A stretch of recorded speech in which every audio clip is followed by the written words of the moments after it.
La Diagonale de l'Immo, une émission présentée par Raphaël Olry, directeur du marketing d'AC Environnement, leader du diagnostic immobilier.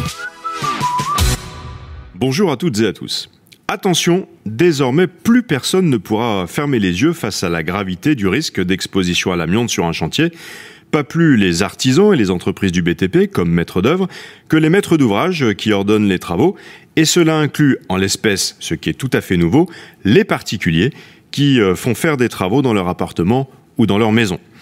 Voir l'amiante en face, c'est la conséquence de la publication en juillet dernier, enfin me direz-vous, puisqu'elle était attendue depuis octobre 2018, de l'arrêté sur la norme amiante dans le bâti, arrêté qui détermine les règles à respecter lorsque, sur un chantier, il y a un risque avéré d'exposition à des fibres d'amiante.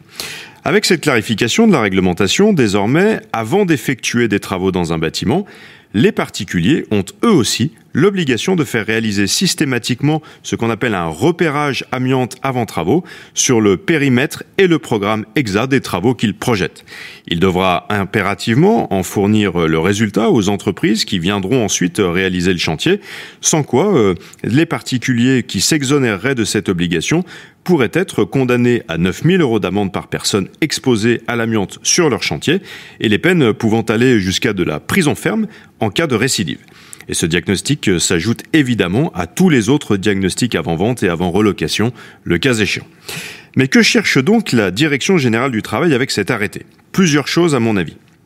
D'une part, elle veut lutter contre la mise en danger d'autrui en toute impunité, comme elle lutte depuis plus longtemps contre le travail au noir et le travail clandestin, qui furent là encore monnaie courante sur de nombreux chantiers réalisés chez des particuliers.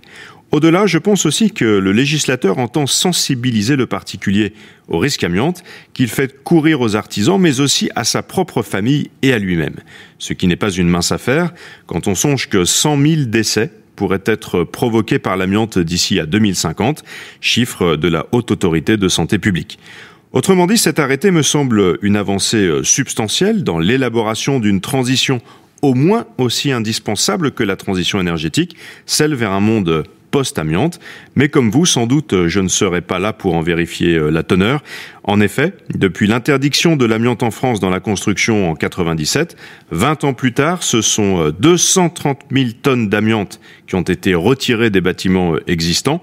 Mais à ce rythme, il faudra au moins 100 ans, un siècle entier pour en venir à bout.